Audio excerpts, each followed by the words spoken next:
Hello, folks. Here we are. We're still in Montreal, and we're having another conversation with a Montrealer, Quebecer, who also travels to the U.S. a lot on his podcast. He's out there with media, and he wants to make sure the conversations are fair, unbiased, and out there. His name is Nico Lagan, and you can find him on the Political Orphans, along with his partner Rob, we'll get into his name, and other shows that he does. He is very open to having conversations all over the U.S. and Canada. He is very in tune with good-hearted people, and he makes sure that he has fair conversations. He's very entertaining, and he's very outspoken. Hello, Nico. How are you doing today? Very entertaining, yeah. I like it. What's going on, man? Yeah. Well, thanks a lot for having me here in Montreal. I was checking out your place, met your wife, and we have a cell phone on the table here because at any moment I think can buzz. What's expected? Yeah, 37 weeks, 37 and a half, I think. Your so first? It's literally whenever at this point. So if you have to go, you have to go. We'll understand. Especially in Alberta, we want to repopulate the right way. Yeah, because we need 2.1 minimum, and we're getting replaced right now, so we definitely need to do better. So your show with Rob, what was his last name? Rob Ambrose. And what brought that show on? You know, I'm a conservative. I'm a Christian conservative, so I'm technically far right. I'm a Nazi. I am homophobe. I am all the words you want because I'm nowhere to be a lefty. And I've been creating content for years now, and I realized that there needs to be a conversation for the people on the left, traditionally on the right, because, you know, if you take a look at our last election, a lot of liberals don't feel that the party represents them anymore. The Conservative Party definitely does not represent me.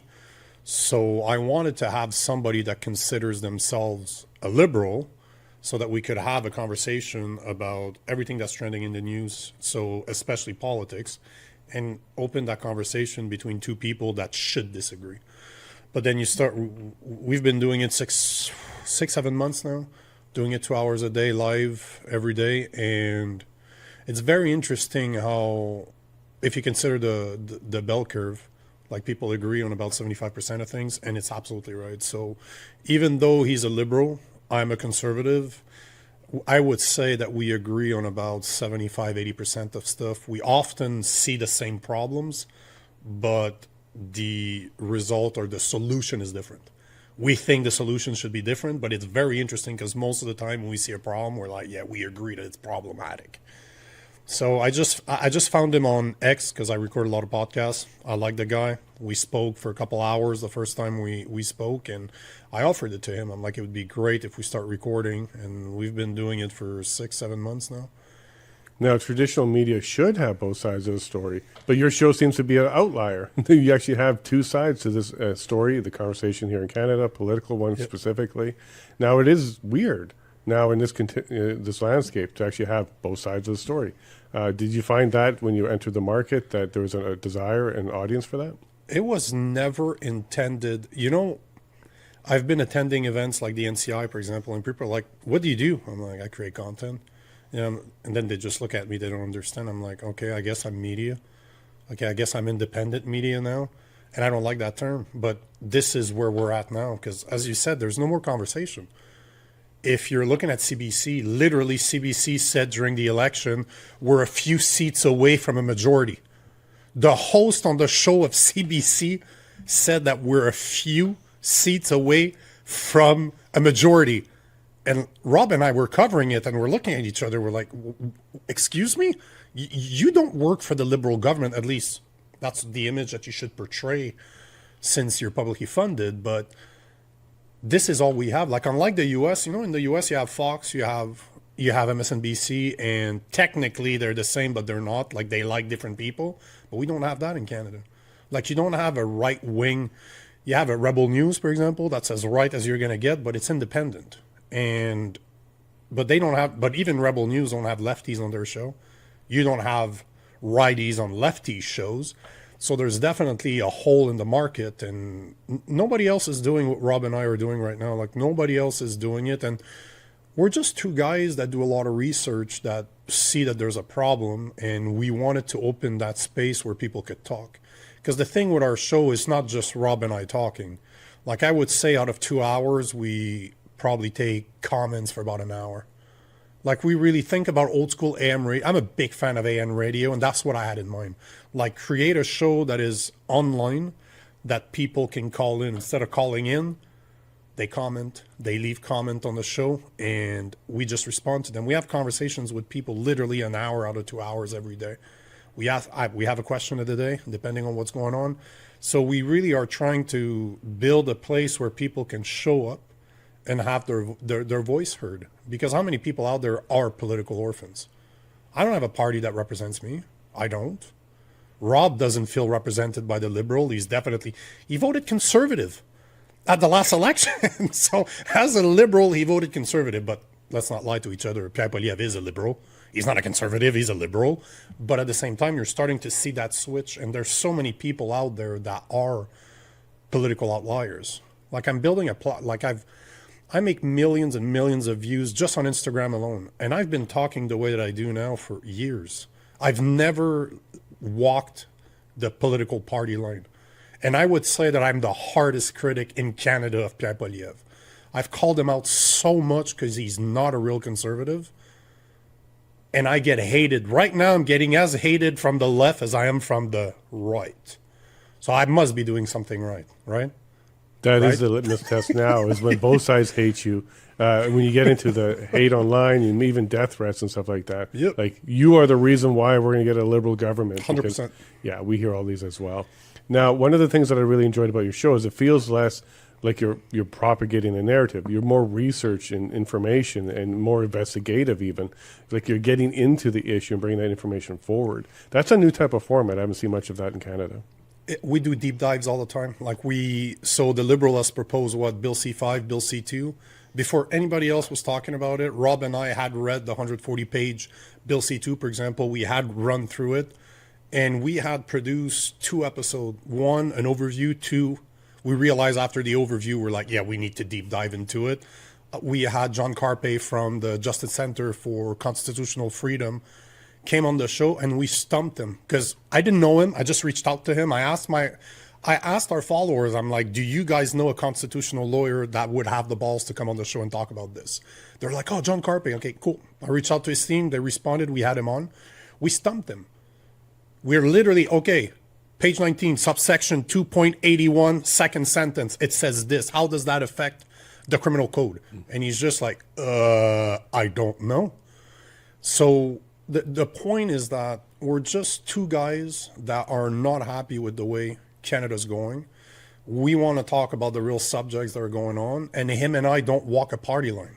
As much as we disagree all the time, and I disagree with a lot of the people that are in the comments, we're always able to have that discourse, to have that polite conversation. And that's all we ask from our listeners too.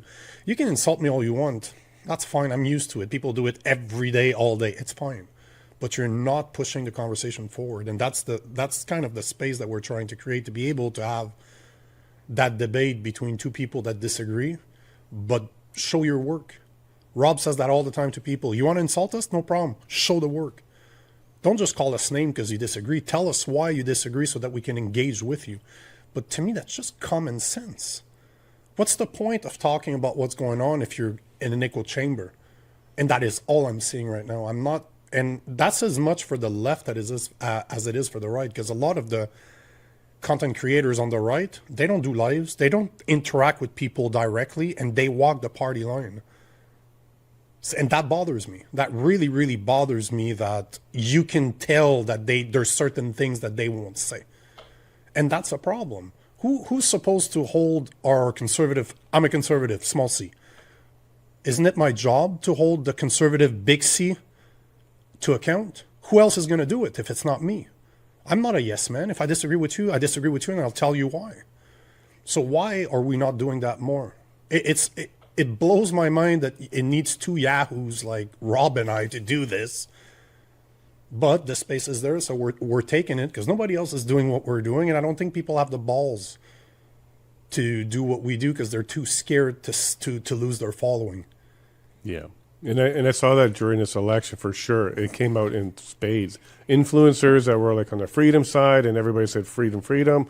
But when this election came around, they're like, no, you don't have your choice for your vote. You need to put your vote here. If you don't, you're now the enemy. It felt very divisive, very divisive. And this was amongst influencers that used to be friends and colleagues. I ran into that a lot, so I'm not surprised if you didn't as well. There's people I have recorded content with that are very impactful in the conservative movement in Canada. They completely unfollowed me. They stopped responding to me. And at the end of the day, I really don't care, because that proves that you're bought. That proves that you can be bought. My opinion cannot be bought because it's my opinion. But this is what I've had balls from the get-go. So the people that follow me expect me to be the way that I am. I've never created a platform endorsing anybody. I'll be the first one to say, you're right. And I don't care that you're a liberal. I've agreed with things that the NDP's done. Once I was like, you know what? They were criticizing Trudeau. I was like, yeah, you know what? I agree with you. That doesn't mean I support you, but you need to be able to say they're right. They're wrong 99.9% of the time, but they're right sometimes. But it shouldn't matter that you're a liberal, that you're a conservative, that whoever you like, Maxime Bernier and the PPC. If they're right, they're right. If they're wrong, they're wrong. There's no problems in that. But it blows my mind that it doesn't matter if you're looking at leftists, if you're looking at centrists, if you're looking at rightists, they all walk the party line and they don't have the balls to just call it out. I'm glad you brought up Maxime Bernier as a candidate for him. I didn't originally was a candidate. I was an independent candidate before him. And what really helped me make the decision was a conversation with him where I said, look, I have my platform, I have my show, but I don't want it to be a PPC platform. If I have to critique the party, I'm going to. And if I'm going to have guests on that critique the party, I'm going to. I do not want any barriers. Is that going to be okay with you? And his response cemented it for me. He goes, Jason, this is exactly why we want you to be a candidate. You have high integrity. Don't change anything about you. Stay exactly who you are. And if we need to be critiqued, then do so. That's why we like you as a candidate. That's rare. Because I didn't even get that with friends or colleagues or people I was on their show or they had on my show. They didn't have that kind of understanding. As soon as I said anything against Pierre, which was fair for a critique, I'm now the enemy, and I may as well be a liberal, and I'm supporting the Liberal Party. That was a narrative that was very strong in this particular election, and I'm sure you saw that as well. All the time. To this day, I still do it because I talk against Pierre Poilievre all the time. Like, I'm telling you, I must be his harshest critic. I wish he had the balls to call me. Like, I know that he reached out to people that I know, like personally. He just called them out of the blue. I wish he had the balls to call me, because I tell him what he's doing wrong.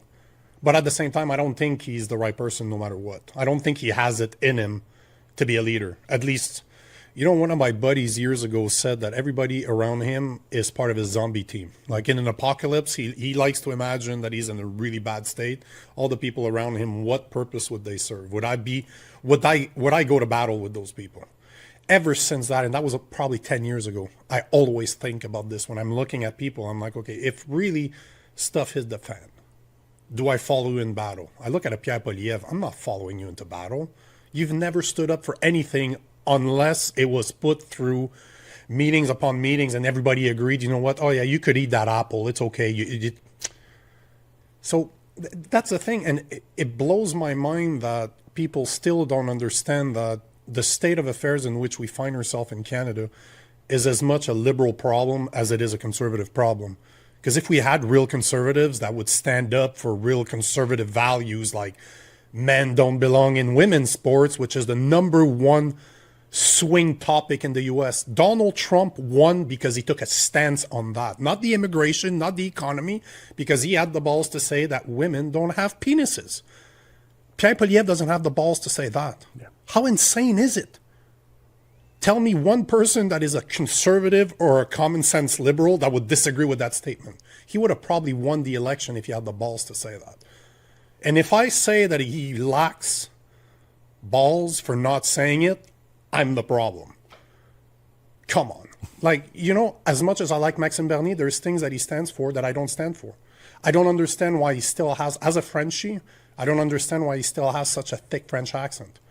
Because that's not going to work in the West. Ontario people right now don't want to vote for a guy with a thick French accent.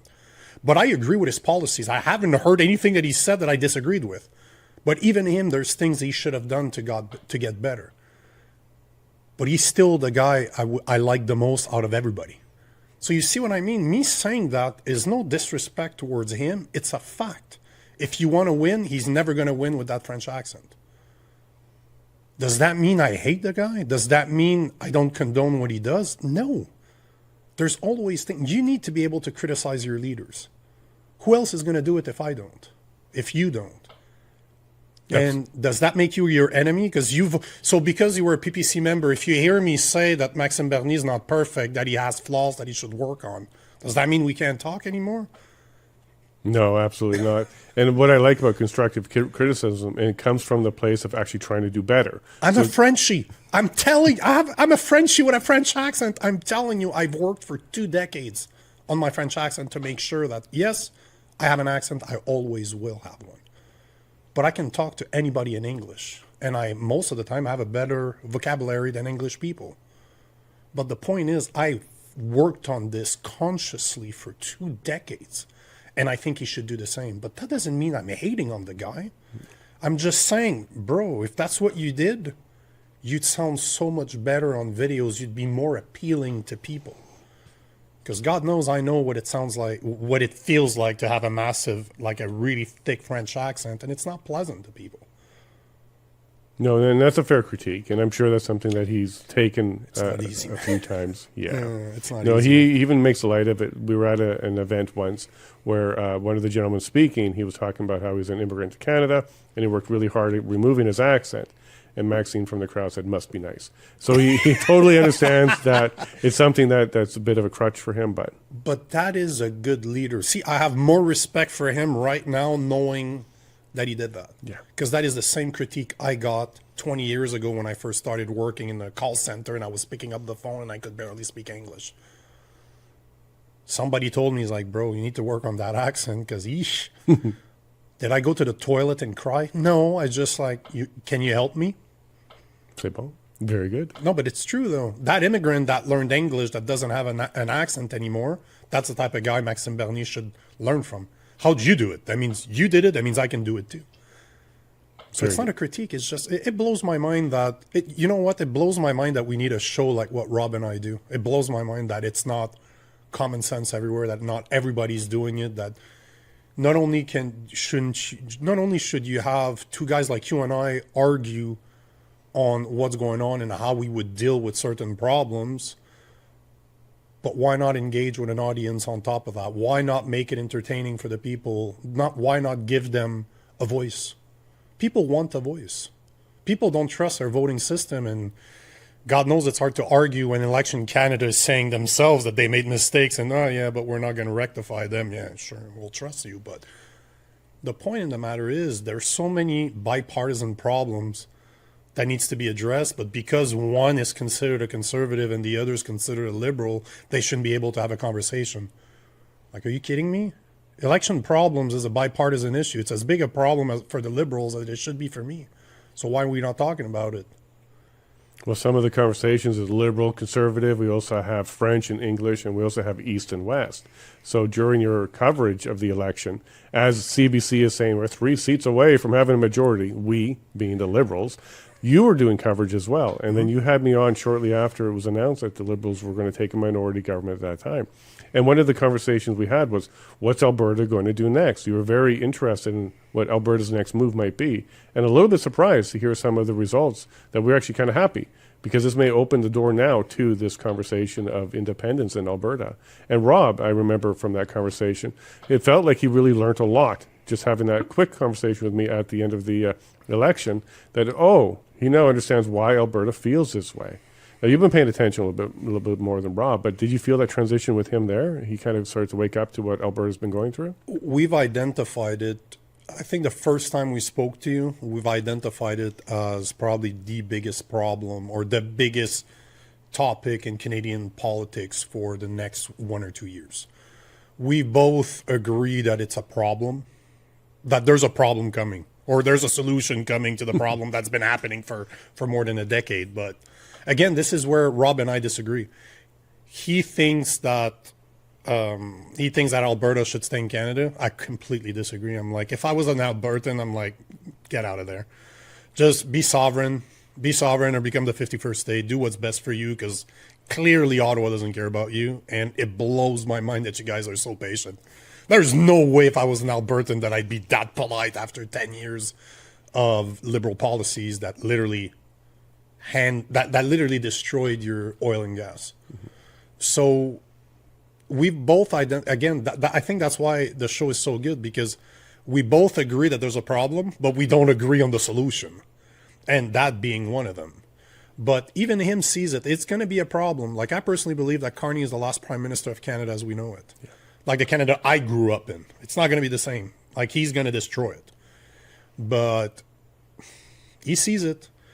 But we need to cover it, because I think that's the difference that we're bringing, especially on Alberta, because we make sure to talk every single time there's something coming out of Alberta that we know that mainstream media won't cover. We will cover it, just to make sure, because CBC doesn't shine the light on what Alberta is doing in a good way. Like, everything Alberta does as per CBC is wrong, because you're going after Canada. But at the end of the day, they never talk about the fact that they've been screwing you for 10 years, that Ottawa's been screwing you for more than a decade now. So we know that there needs to be proper optics put, unbiased unbiased. No, I'm very biased on that. I'll be the first one to admit it, but there needs to be more exposure to the East so that they understand what's coming. Because the CBC is doing such a great job at keeping it under veil, like it's not a big problem, that when it does hit, the East is not gonna see it coming.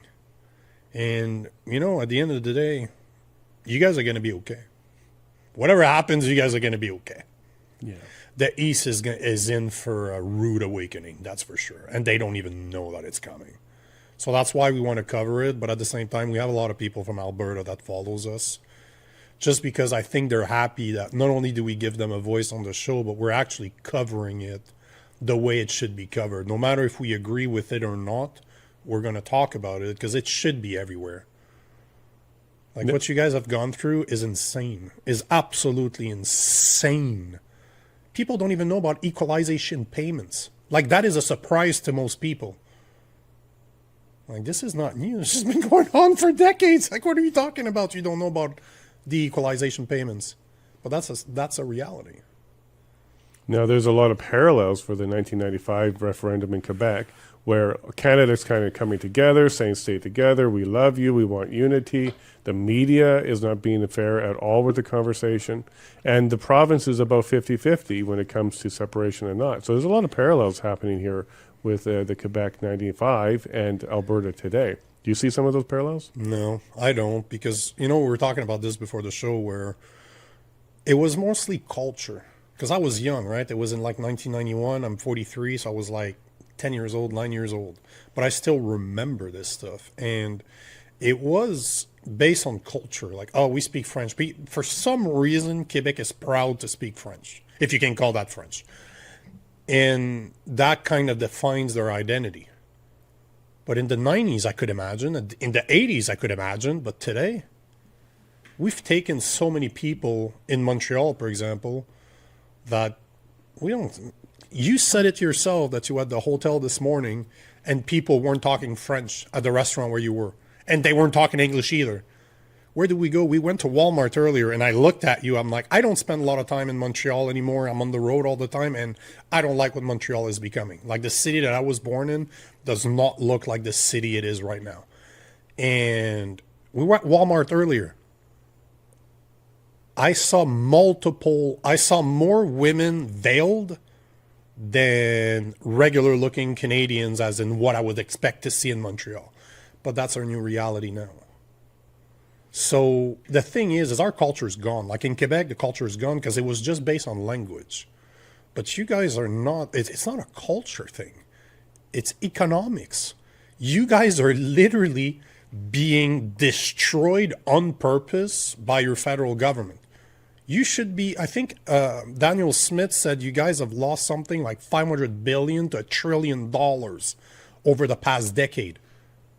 That's a number that most people cannot comprehend what that means. Can you imagine the difference it would have done to Alberta? Like, I remember growing up in my 20s, like 20 years ago, I'd have friends that would go to Oil and sand. They would go to Alberta just to work the oil. They would go there for 5, 6, 7 months, barely have vacation, just send the money back home. Just send the money to their family and they would make a killing doing it. That's not the case anymore. So it blows my mind that you guys, again, like I know I've said it before, but it blows my mind that you guys are so calm about this. That you guys are still so polite about this. I would have burned something up. Like I would have done something because we destroyed your middle class. You guys have literally, again, people don't know this, but it's not that hard to figure out, but you have the third largest oil and gas supply in the world. I would argue that Canada is the number one untapped natural resources in the world. And we have a government now for the past 10 years that wants to sit on it, and Carney has no intention of changing it because he's not removing. You can pass Bill C-5 all you want, but if you read Bill C-5, it's nothing. There's nothing in there. The conservative, for once, did their job, and they stripped the power away that the liberals were trying to give themselves, but they didn't remove Bill C-69. So no matter what, you guys are screwed. You still can be vetoed by Quebec that dumps millions of liters of polluted water in the St. Lawrence right here in Montreal, but they don't want a pipeline because it's not good. So, man, I feel bad for you guys. At the end of the day, I feel bad for you guys, but guys like you kind of give me hope because you're very, very, you're calm, cool and collected. I'm happy that I know you. I'm happy that you keep me updated on what's going on behind the scene, but I'm just going to continue covering it and try to make it justice because you guys, the East needs to know what's coming and they have no clue. Now, you seem to have a lot of empathy for Albertans. Is that a common thing here in Quebec? Because there's a lot of people who do feel Quebec shouldn't be in Canada as well. So is there some empathy in other Quebecers? I don't see it. I really don't see it. I don't think the average, I don't know if it's, I've been struggling with that for a long time. I don't know if people just don't want to know. Are they willfully ignorant? Because I think they just don't want to address the problem. So do they have empathy for Alberta? I don't know that they realize what's really going on. And I don't know if they would, even if they realized it. Because one thing I see all the time, and that's kind of funny because they keep on showing on the show, but I get insulted. People insult, like people from Alberta insult people from Quebec and Ontario. And I'm always telling them, like, you do realize I'm from Montreal, right? You're not hurting my feelings by any stretch of the imagination because I understand you. I know where you're coming from. But there's an animosity going on between, I think, Ontario, Quebec, and Alberta. So I don't think that there's empathy. I think there should be. But I don't know, man. I think people don't care. Unfortunately, as bad as this sounds, I think that people just don't care. Well, as we heard from Matthew Ehret just before you, this could be by design, the divide and conquer. Mm-hmm. So have Quebec fighting Ontario, Quebec fighting Alberta, East-West, English-French is a good way to control a group because when they're angry and scared, they don't think critically anymore. The Prince by Niccolo Machiavelli was written about 400 or 500 years ago. Italian diplomat. He set the stage for politics over the past few hundred years. And that is one of the techniques right there. If you're going to try to control people, make sure that the peasants are at each other's throat while you can do whatever you want. The Romans figured that out a long time ago. Give people the games and give them food and alcohol. They won't care. Nobody can convince me that football's not the new stadium of Rome, right? Same thing for hockey in Canada. People are more interested about, in the last election, I always look at what's trending on all social media. People were more interested about the hockey result than they were about what's actually going on with their election. That's the sad reality of Canada for sure. And you still have the Montreal Canadiens. Yeah. And that was what Quebecers used to be called before Quebecers. And they still have that label. I'm kind of surprised that that's still around. But I would argue, though, and maybe you can correct me if you think I'm wrong, but I think the average Albertan, because you've been taken advantage of for so long, is way more political. I think that the average Albertan follows more politics than anybody else in Canada. Maybe BC, I've met quite a few people and I spent time in BC. I think that people there are more political too. But when it comes to the East, like anything east of Alberta doesn't seem to be as political and people don't seem to care. That could be because we understand fully that we can stand on our own 2 feet, economically speaking. We have a product that the world wants, and we absolutely can make this happen. And this is where you saw the Reform Party come from. So this is from Alberta as well, which eventually became the Conservative Party of Canada, if you follow the history of it. And when we had Preston Manning come out and say, hey, look, if Carney wins, it's going to be a big push for the independence of Alberta. And if you look at the history of the Conservative Party, it came from Preston Manning's Reform Party. But yet Pierre Poilievre sided with Carney on that particular one. He kind of turned his back on the history of his own party, which came from the West. And he's supposed to be from Calgary. I was going to say, right? Like he's supposed to be an Alberta boy. This is a weird little dynamic. Like, how is an Alberta guy turning his back on Alberta's wishes? And now he's going over there to run in a riding as well to regain his leadership of his party. What do you think about that? Because Damien Carrick is who we were talking about, which I was looking at who he is, and he's a farmer. Mm-hmm. To me, I'm like, is that not the type of guy you want? Like somebody that actually worked for a living, that hasn't been a politician for the past 21 years, that not already has a pension, his full pension. He's a career politician. Don't you want to have a farmer that you can argue with me that he comes from money, that he has a big farm, whatever. He actually worked for a living. So shouldn't he be the type? It blows my mind that Damien Carrick, if I could speak to that guy, I think I'd smack him. I would smack him in the back of the head. Like, what are you doing? Pierre Poilievre doesn't deserve another chance. He doesn't deserve another chance whatsoever. Like, and especially, you know what blows my mind about Pierre Poilievre? He had the perfect game plan if he wanted to. Mm-hmm. All he had to do is look at what Trump did. Love Trump or not, Trump won the last election because he adapted, he pivoted, he rolled with the punches.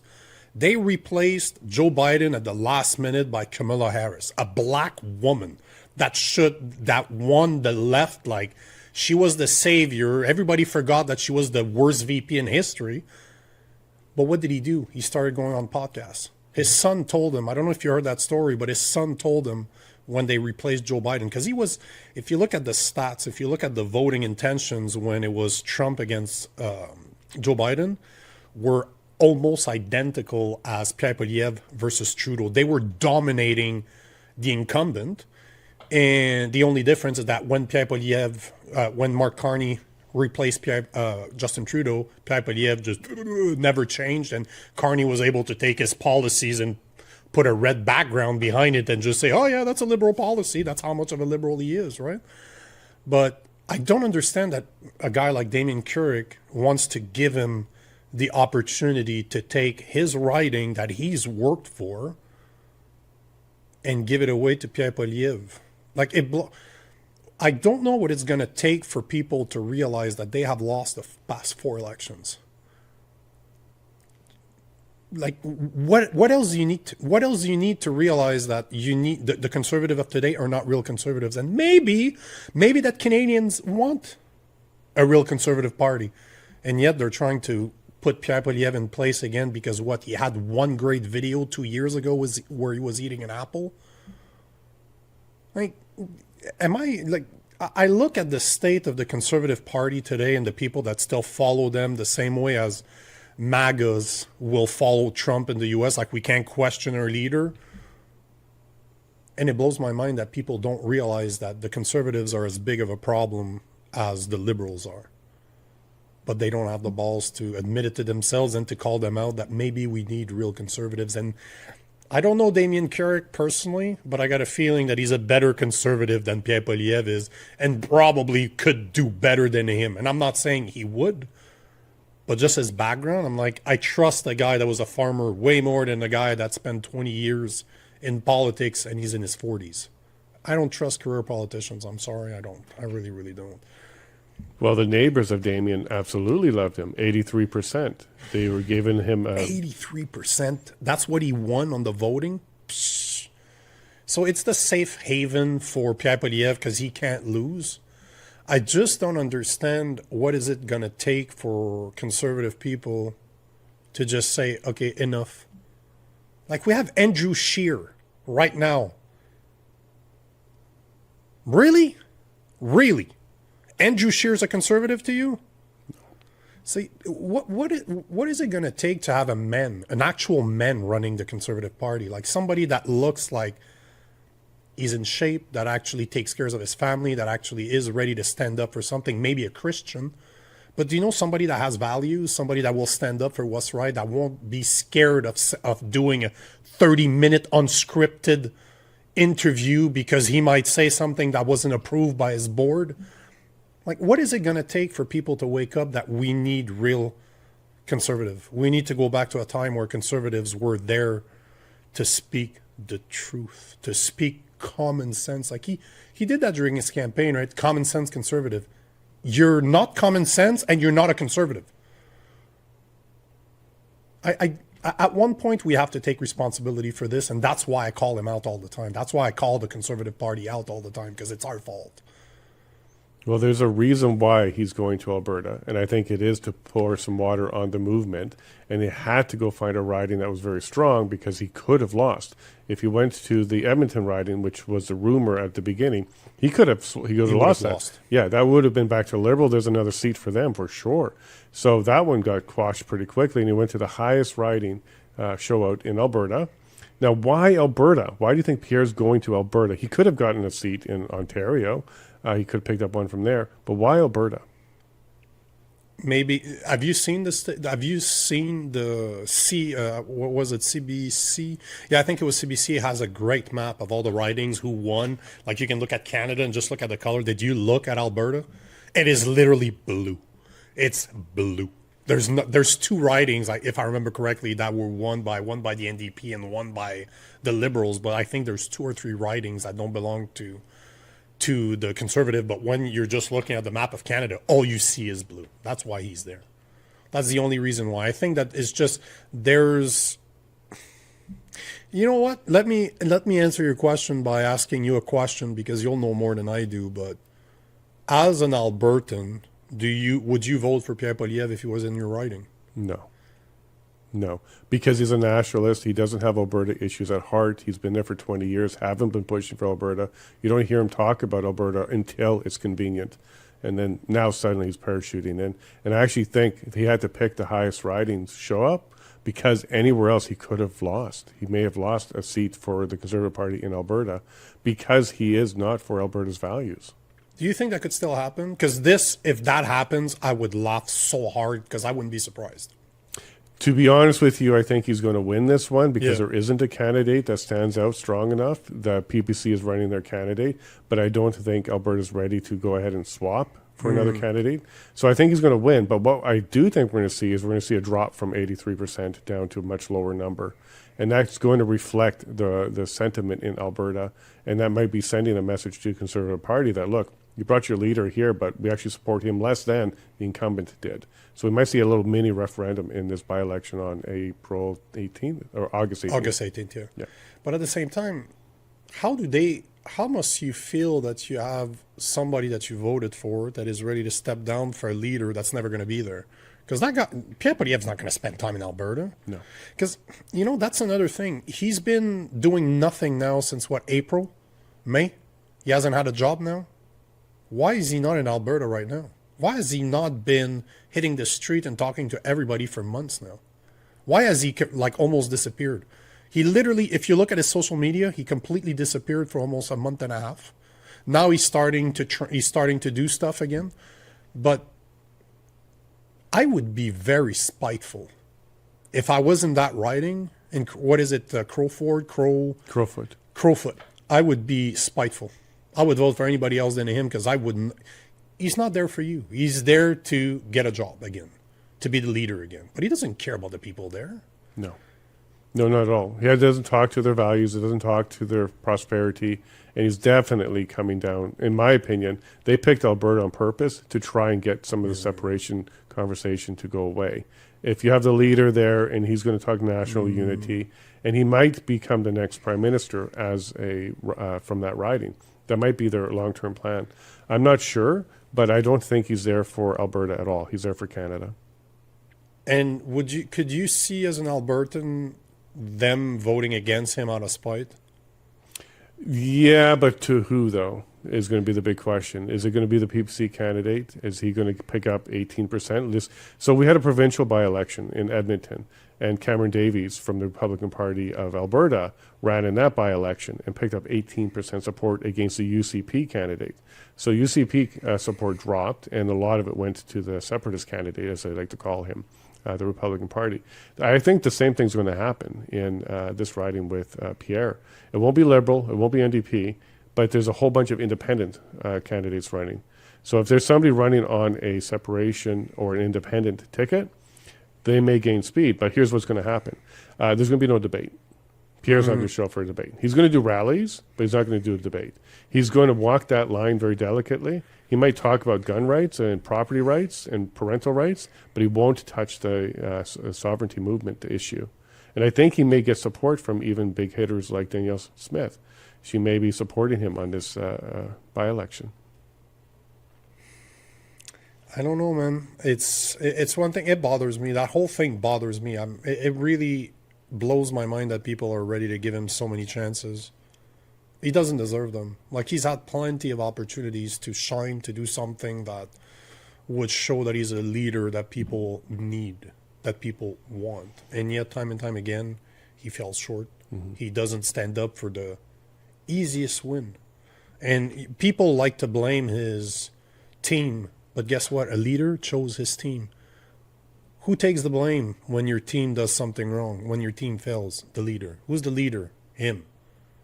So it just, again, I'm so fed up with him getting chances upon chances upon chances. And, you know, as much as you can blame, as much as I blame the Liberals for the past 10 years of terrible, terrible policies, a guy like Pierre Poilievre, if he would have had balls, would have won the last election. Would he have done that much better than the Liberals? I think he would have stopped the bleeding. I think it would have been paused. I don't think he would have moved that needle, but I think it would have paused the bleeding, giving time, giving it 4 years for a real conservative or another person to show up, like a Danielle Smith, for example, because I could see her wanting to be in federal. Maybe I'm wrong, but I could see her. She's walking the line pretty smartly right now. That she could be on either side right now, at least in the public eye. But at the same time, there just needs to be people like, I think, you and I, and this is the next thing. I'm just telling you this, but the next thing I want to start doing is finding more real conservatives, doing what I'm doing with Rob, but doing it with real conservatives, where we can talk about what the problems are. Because I don't think a Liberal government is what's going to save Canada. It's real conservative values that are going to save Canada. Like, I just posted that yesterday. Like, to save Canada, we need real conservatives. Conservative with a big C needs to stop pandering to the left and actually stand up for real conservative values. So I think that conversation, as much as it's great that I have the conversation with Rob about trying to create something in the middle or to find common ground with people that call themselves liberals, we still need to define what a conservative party or what conservatives are in Canada, because as much as we don't have a Canadian identity anymore, we definitely don't have a conservative identity either. Now, you brought up Danielle Smith, and you said it was pretty smart what she's doing here. Maybe a future leader of Canada, Conservative Party. Now, what are some of the things you like about what she's doing, and maybe touch on some of the things you don't like what she's doing? You know, I don't see, again, you have to understand I'm not from Alberta, so I don't know her behind the scene. I know people that do, and I've heard some rumors, but she is very smart. Politically wise, if you look at her, she is walking that line so tightly that I'm not even sure, again, from a public perspective, if she's a separatist or she's not. Because she's kind of selling, outside of Alberta, she's giving the idea that she wants Alberta to still be part of Canada, either as a province or maybe as a sovereign entity within Canada. But she doesn't speak about the independence or the sovereign movement.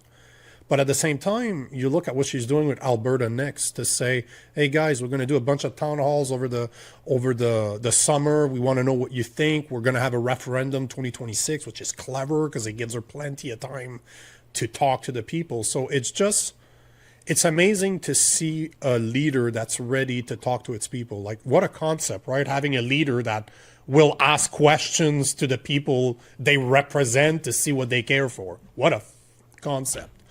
But that's the idea that she's selling. Like, I really like the idea that she's selling. But at the same time, you look at, she made a video on her Alberta Next website where they're talking about not giving social services to immigrants. So to pick and choose, like they're very clever in the way they're to some immigrants. But okay, cool. I agree. That should be done Canada-wide. Like you shouldn't be able to show up here and right away get our social services that guys like me have been paying for 25 years, 30 years, same thing for you. So she's very clever, and I love the way she's approaching it because she is walking that line between staying in Canada and maybe independence, but she seems to be giving the power to the people to just wash her hands if, well, they want to be independent, so you know what? We'll be independent. But she, very clever. Like, she gave a speech, I don't remember when it was, but it was about a month ago. She gave a speech where she introduced the idea of the sovereign movement and, you know, having the referendum next year. Brilliant. Like, I was listening to her, I'm like, no fault, zero. She went on for like 20 minutes straight, and I'm just like, this will be taught in politics. Like this in political science will be taught. A speech like her, she walked the line perfectly. She didn't take any questions. She left. That is marketing 101, because she's like, we'll take your questions tomorrow. So smart. She knew it was a perfect performance. She should have just dropped the mic and walked away, just like, I'm done. I'm going to go eat now. But from an outside perspective, she's about the only politician that I actually like. I like to listen to her. I like the way she's walking the line. Like this week, she introduced the fact that they're going to start their own police. Because, the RCMP's contract is up for like 2032, so obviously we need to consider what could happen. She's setting up a police force to replace the RCMP in case the independence goes through. Because it's going to take time to figure out the logistics to put a plan together as to, because they were saying 80% of your police calls are made to municipal police, but that means there's still a 20% that's being filled by the RCMP. So you need something to replace it, and it's not going to be done overnight. So you need to have a plan. That to me is brilliant. It's brilliant because it looks like she's calculating all those little things that, you know what? We'll sell it as in we want to see if there's an alternative to the RCMP. Yeah, why do you need an alternative if it's only 20%? We all know why. Because you want to you know that if next year you find out in your referendum that people want to move away from Canada, you already have the plan. You've already done what needed to be done in order to make it happen. It's clever. It's super clever. Again, that is from a third party's perspective, right? I'm not from Alberta, but I follow the news extremely closely. I like what she's doing, and I like the way she's selling it, because she's walking the line. Right now, I don't know if she is a separatist or not. Right. She's not telling us. Obviously, I'm sure that she's more separatist than she is to stay in Canada, but at least I'm hoping that she is. But if you just look at the public image, what she's putting out there, Pierre Poilievre should learn from her. Because she stood up for guns, she stood up for freedom of speech, she stood up for, choice for vaccination, saying that you shouldn't be forced, you should have the choice. She said all the good things that me, for example, want to hear from a politician. She's clever, man. She's really, really clever, but I don't know how she is behind closed doors. I don't know how. I know you're smiling because I know you know a lot more than I do when it comes to how she is personally. But from my perspective, and Rob agrees, we like her. We like her. Yeah, so I think you're referring to the Bill 54 announcement when she did that press conference where she laid out the changes, which included lowering the limit on the Citizens Initiative Act. Yes, for the referendum, that it would go down from like 600,000, like 150, like I'm probably 77. There you go. Hey, yeah, I'm from Quebec, bro. So the fact that I remember that's close enough. But yes, that's exactly it. She was brilliant in that speech. Paper ballots only. You need ID. You can only vote in your riding. No more voting from all over the place. More restriction on special ballots. It was her election reform. So Let me ask you this. How do you feel about Daniel Smith from an Alberta perspective? As you know what? Actually, let me backtrack this. Do you want Alberta to be sovereign within Canada, to be sovereign, or to separate, or to become the 51st state? That's an excellent question. At this stage, I'm doing conversations, so I'm looking for more information. But what I do want is I want Alberta to take the lead, and whatever that future looks like. So I want Alberta to take that next step. So is it going to be the next step is the referendum and the result of the referendum, and then to build from that. So if it's a yes, what does that mean within Canada, outside of Canada, within the States? But what I'm not a fan of right now is going through a divorce and then getting into a quick marriage. If we're going to do the divorce from the King and Ottawa, stay that way for a while before you start even entertaining joining the U.S. I would like to see basically be single for a little while and see what our options You are. want to play the field there? A little bit. If that's the direction we go, that's a path I'd like to see us take. So do you agree with the way she's doing it right now, as in she's still trying to kind of save the relationship, or at least she's trying to keep the relationship with Ottawa open, but at the same time she seems to be giving all the tools to the citizens of Alberta to make the choice, to eventually just say, you know what, here's the questions. Do you want to stay in Canada? Do you want to be sovereign? Do you want to separate? Do you want to be the 51st state? Tell us what you want. I don't know what the questions are going to be on that, on the referendum, but do you like her approach, as in, here are your choices and I wash my hands, I'll let you decide? I think when she explained it in Bonnyville, I think she did a great job in letting us know that a third of Albertans are ready to go. Mm-hmm. A third doesn't want to go. It's the middle third who has kind of been undecided. And you got to be kind of careful, on politically at least, on how you address that middle third. Because if you come out strong for either side, you're going to alienate a whole bunch of people. But what she's doing is she's basically given Carney or Ottawa this is my last chance to make this marriage work. So stop going to the bar, stop spending all our money, be nicer to the kids, providing all of these things before the divorce is actually happening. But also at the same time, getting a divorce lawyer, looking at the other options, starting to talk to Trump about what could this look like. I think she's preparing everything for divorce with the hope that that might be enough to straighten things out. But when she was talking in Bonnyville, she was very hopeful.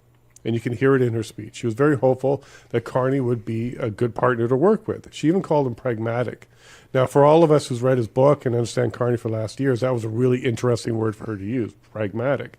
But now I think she's starting to realize who she's dealing with, because she's now calling him two-faced and now starting to move a little bit faster on some of these other things like the Alberta Sheriff's Police Force and starting to put those things in place. She didn't call it the Alberta Provincial Police, because province may not be part of the title in the future.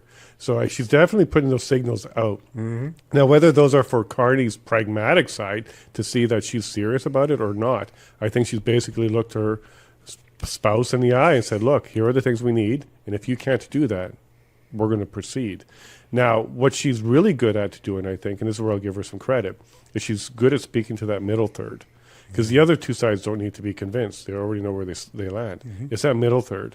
And if you give them enough hope to pay attention to your path, and the other side is the one that drops the ball or makes it very clear that, no, we don't care about your prosperity or your future or your children or your pension, then you can actually win them over to the side of independence.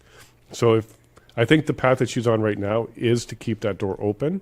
And it's going to work, because I know where Carney is going to go with this. Just read his book, Values. He's very clear. It should have been just called I Hate Alberta. That would have been about the same title. But when she realizes a little bit more that he's not as pragmatic as she was hoping, and he is two-faced, she may be leading a lot more people to the yes vote.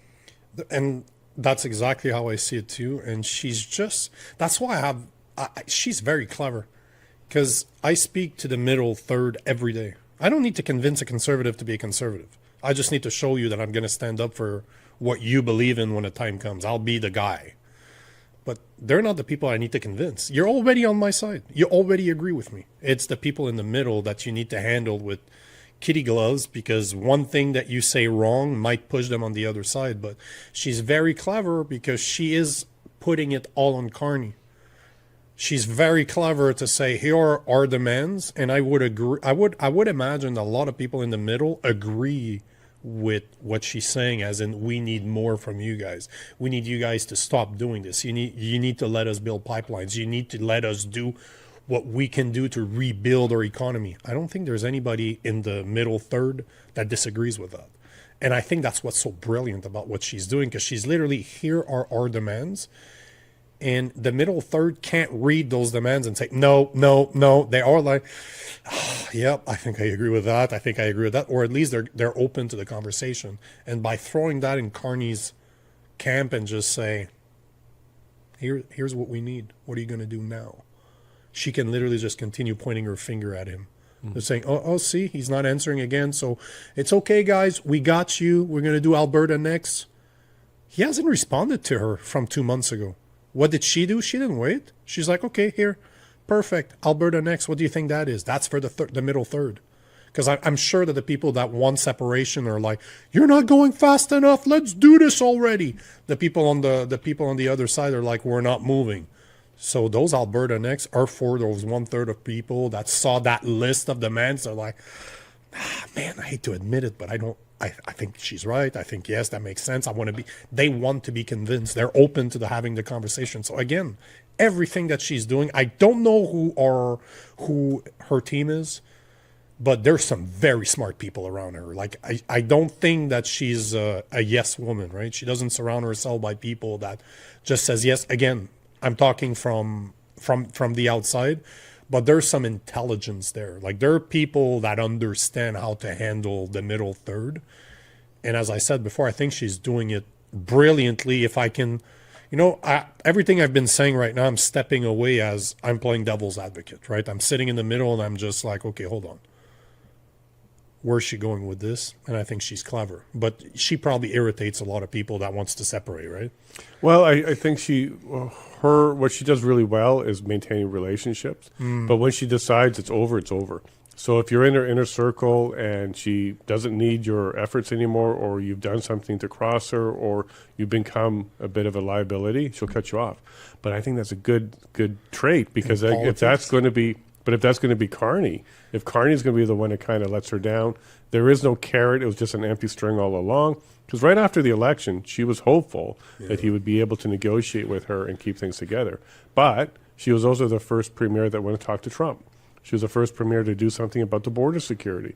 She went and had conversations about tariffs, and that's why energy only had 10% versus the rest of Canada had more. She was very pragmatic, there's that word again, about the relationship with Trump going forward.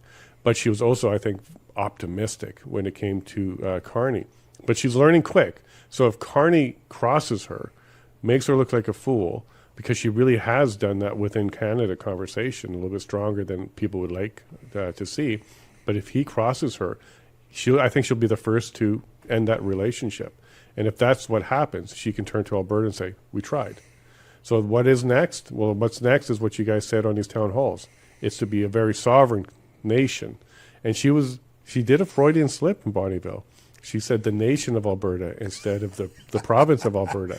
She quickly corrected herself, but when she said nation, you could tell that the energy in that room spiked, because that's exactly what we want to hear from her. We want to hear her talking about the new nation of Alberta. Though, I would not be surprised if somebody that's done a lot of NLP certifications, how to get in people's mind. And this, to me, is the type of stuff I used to do in sales all the time. I'd show up to a very important meeting and I'd crack a joke just to read the room, just to see who's laughing. If it's crickets, I'm like, I know how to set the tone for that meeting. If somebody laughs, that's my new best friend right there. Because if I can make you laugh, I got you. I wouldn't be surprised. I think she's clever enough to do it on purpose to make it look like it's a slip to read the room. Because the nation of Alberta sounds pretty cool, actually. It sounds really cool. But I wouldn't be surprised if she did it on purpose. Because she's clever, man. She's clever. You see it in her face. Like, I'm very good at reading people. She doesn't have a lot of mannerisms. That's what drives me nuts about a guy like Pierre Poilievre. He has a lot of mannerisms that are very weak. Carney has a lot of evil mannerisms. The way he moves, he reminds me of Evil Byrne. Like the way he moves, you can tell he's not a good person. But Daniel Smith is normally very in the middle. She's hard to read. she's very conscious about the signal that she puts out there. So I wouldn't be surprised that that was not a slip, that she said it, and the fact that she grabbed onto it so fast. That to me, I wouldn't. I'll have to. If you have the video, send it to me because I'd like to see the way she responds. But she made everything the reason why I'm saying this is that everything that she's done is very public. She didn't shy away from showing that she had support for Trump, that she would go to see him. She posted the pictures like at the party with them, with O'Leary. Like O'Leary was down there too, and she wasn't scared to post that. She wasn't scared to say that she is in talks with Trump's organization for the tariffs. She wasn't scared to say she needs to fortify the border. She was never doing it behind closed doors like a Carney would. So to me, I think it's all calculated. She might not know where the referendum is going. I don't know if I can't predict the future, but she's handling it in a way that whatever happens, she can wash her hands from it and just say, this is what I tried to do. She's clever, man. I just, to me, anybody interested in going in politics should pay attention to the way she's handling things, because she's just clever. She seems clever, at least. Well, Alberta is a different type of beast, though, because that's where a conservative government can be toppled and replaced. That's how she became the premier of Alberta, replacing Jason Kenney during the COVID stuff. So she knows that Alberta can get together, get the votes. The party itself can basically do a non-confident through a leadership review and let you know it's time for you to go. That's how she got in there. So she understands fully that the dynamic in Alberta is a little bit different. You don't see this happening in other parts of Canada where they take the leader out, even on the conservative side. So she knows. And I do think she's got to walk a tight line here. And she is clever. This is something that a lot of people around her do say. She's very calculated, very clever, and she handles her words well, being a journalist. So she did a lot of that before. So as we're starting to wrap up here, for Quebec, now if Alberta does take that step and it is a yes vote, what happens in Quebec right after? Because there's a lot of money. Welfare state's already here, so we're sending a lot of money there, and that would be something that would be on the table as being removed for Quebec. I have no clue, man. I was telling you that before the show. My wife and I spend a lot of time in the U.S. She's Italian, so we literally can go to Italy and stay there because she's a citizen. And I'm looking, and we've talked about this the other day. Like, I have a good woman, I got to say that. And she openly came up to me the other day, and she's like, if we ever stay in Canada, because we're not sure right now, like we both don't really want to stay here because we don't like where the country's going. And considering the way I talk, if Carney's in power long enough, it's a matter of time before you have another hate speech that shows up. I think Bill C-63. It's just a matter of time before that shows up again, and I'm going to get in trouble. That worries my wife, right? But she came up to me the other day, and she's like, if we ever have to stay in Canada, we're going to move to Alberta. So, I don't know, man. I think Quebec's screwed. Ontario's screwed. The East is screwed. But at the same time, I don't know if there's a way to wake them up, to wake Quebec in a way where they need to understand that without Alberta, they're in trouble. And this is a bit what I'm trying to do with Rob, is to kind of talk to the people in the rest of Canada, because we don't need to convince any Albertans. At least the Albertans that follow us, they're like, faster, let's do this faster. It's not happening fast enough. But hopefully we can open the eyes of some people from Quebec, because Rob would like the country to stay the way it is. And if I'm thinking globally, I'd rather a Canada with Alberta in it than without it. Because what's to say that Saskatchewan's not going next? What's to say that half of BC doesn't separate and follow through and build all the pipelines to the Pacific that Alberta needs, right? So and that will happen. That will happen. So I don't know. Maybe there's a way to save them, but at the end of the day, I'm a big fan of accountability. So if Alberta separates and Quebec ends up becoming even more of a welfare state, because now they're going to be a real welfare state, as in they won't have any money. So they won't be able to, sorry for my French, I've never said that, but to suck on the titty of Alberta anymore. They're going to be screwed. But at the same time, I don't feel really too bad. I have options. Personally, as a person with my family, we have options. We can leave here. But I don't know, man. I think that if it does happen, it's on them because they should have supported you. They should have supported Alberta. You guys have been screaming about this for years. Now you have an actual very intelligent politician that is trying. I don't understand why she's still trying, but she is actually trying, and she's in the news all the time talking about this. So if they're not going to pay attention, if Quebec and Ontario won't pay attention, they deserve the consequences that they're going to get. Because how long do you need to wake up?